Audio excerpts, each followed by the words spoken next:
민수기 14장 11절에서 25절입니다. 12절. 내가 그들을 역병으로 쳐서 멸망시키고 너를 그들보다 더 크고 강한 민족으로 만들 것이다. 멸망시키다 하는 단어는 이스라엘이 지금까지 갖고 있던 상속권을 폐기하겠다고 하시는 것입니다. 이스라엘이 아브라함 이래로 하나님과 누리던 관계가 완전히 무효화됨을 의미합니다. 대신에 모세를 새로운 약속의 조상으로 세워서 새롭게 구속사를 써 나가시겠다는 뜻입니다. 일찍이 출애굽기 32장에서 금송아지 사건이 터졌을 때도 하나님은 동일한 말씀을 하신 바 있습니다. 정탐꾼들의 보고는 제2의 금송아지 사건이라 할 수 있습니다. 실제로 백성들은 두 사건을 통해 극단의 불신앙적인 모습을 보여줍니다. 그들은 하나님을 더 이상 신뢰하지 못하고 모세의 지도력에 의문을 품습니다. 13절. 모세가 여호와께 말했습니다. 만약 이집트 사람들이 주께서 주의 힘으로 그들 가운데서 이끌어내신 이 백성들의 소식을 듣는다면 모세의 중보기도는 금송아지 사건의 중보기도와 처음과 마지막이 동일합니다. 두 사건 모두에서 이스라엘은 광야 시대 최대의 위기를 맞았고 모세는 두 번 모두 강력한 중보기도를 하고 있습니다. 그는 백성들의 죄에 집중하는 것이 아니라 하나님이 하신 일과 하나님의 성품과 하나님의 명예에 집중합니다. 14절. 이 땅에 사는 사람들에게 그것에 대해 말할 것입니다. 그들은 이미 여호와께서 이 백성들 가운데 계시고 여호와께서 눈과 눈을 마주대하듯이 그들에게 나타나셨으며 주의 구름이 그들 위에 서고 주께서 낮에는 구름 기둥으로 밤에는 불 기둥으로 그들의 앞에서 행하셨다는 것을 들었습니다.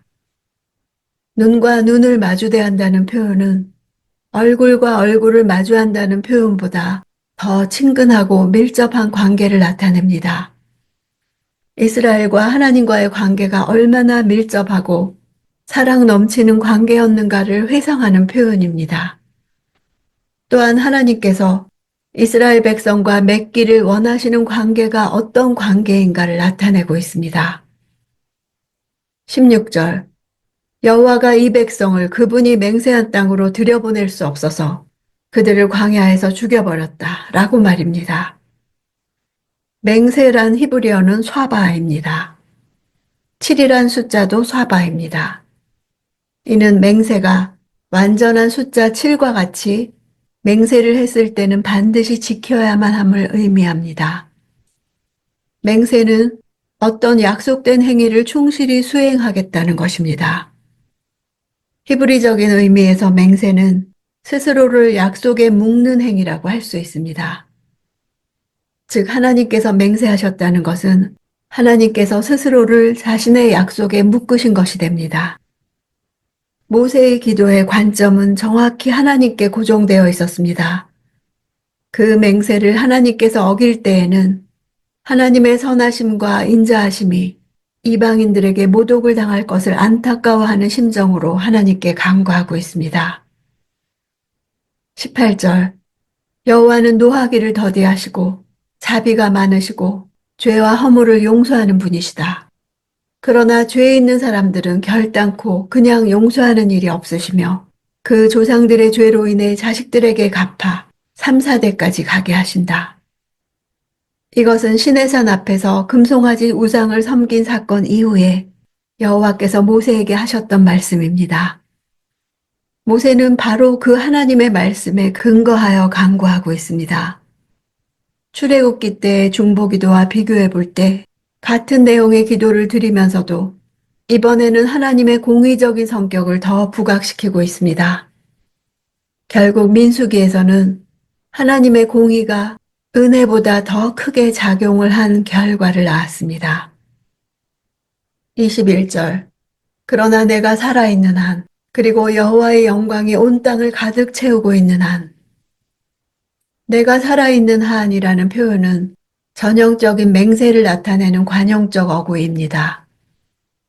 하나님은 정말 중요한 내용에 대해서는 이러한 형식의 맹세문을 취하여 말씀하셨습니다. 하나님은 자신보다 더 큰 존재가 없으므로 자신을 가리켜 맹세하실 수밖에 없었던 것입니다. 여호와께서 살아계신 것과 여호와의 영광이 온 땅을 가득 채우고 있는 것은 부인될 수 없는, 그리고 실패로 끝날 수 없는 절대 진리를 나타내는 것이기에 이 말 자체에 맹세의 의미가 포함됩니다. 22절. 내 영광과 내가 이집트와 광야에서 보인 표적을 보고도 내게 불순종하고 나를 10번이나 시험한 사람들 가운데는 어느 하나도. 하나님께서 이스라엘 앞에서 행하신 놀라운 표적들은 모두 교육적인 목적을 가지고 있었습니다. 즉, 표적들을 통해서 이스라엘 백성들이 하나님을 알게 되기를 원하셨던 것입니다.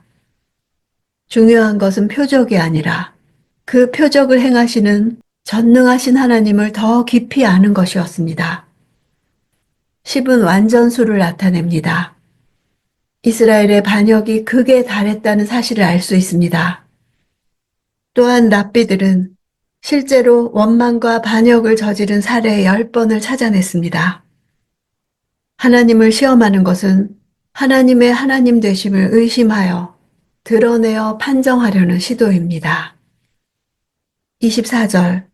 그러나 내 종 갈렙은 다른 마음가짐을 갖고 나를 온전히 따랐으니 그가 가보았던 그 땅으로 내가 그를 들여보내고 그 자손들이 그 땅을 상속하게 할 것이다. 여기서 여호수아가 언급되지 않은 것은 여호수아의 지위는 달랐기 때문입니다.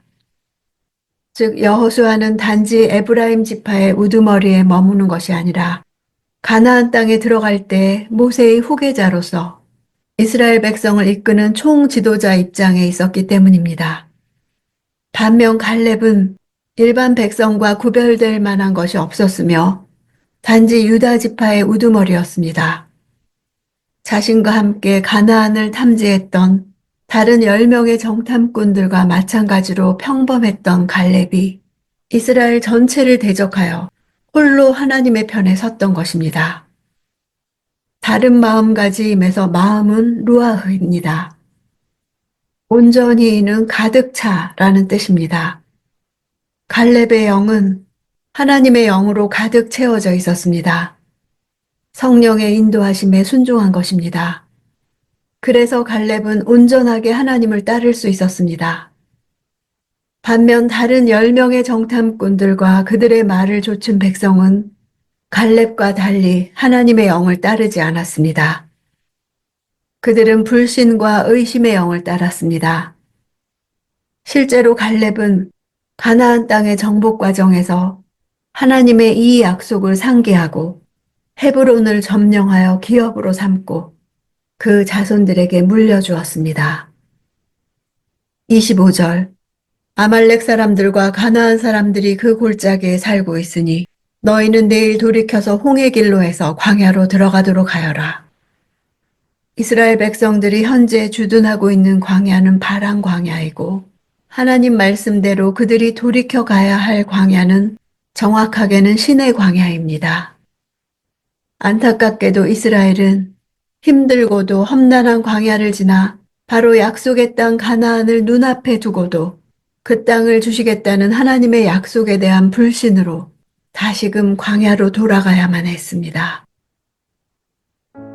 사람의 눈으로 보면 당장은 근거가 충분하고 합리적인 것처럼 보여도 그 끝은 죽음이고 하나님의 눈으로 보면 무모해 보이고 비합리적인 것 같지만 그 끝은 생명입니다.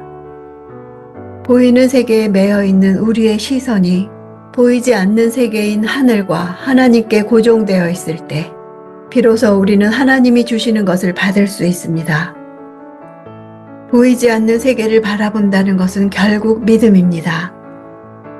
믿음은 바라는 것들의 실상이요, 보이지 않는 것들의 증거이기 때문입니다. 여호수아와 갈렙이 바라보았던 하나님 나라를 향한 믿음이 그들을 실상으로 이끌었습니다. 믿음이란 눈에 보이는 현상 너머의 약속을 바라보는 것입니다. 이 믿음이 없을 때 우리는 광야에서 표류할 수밖에 없는 것입니다.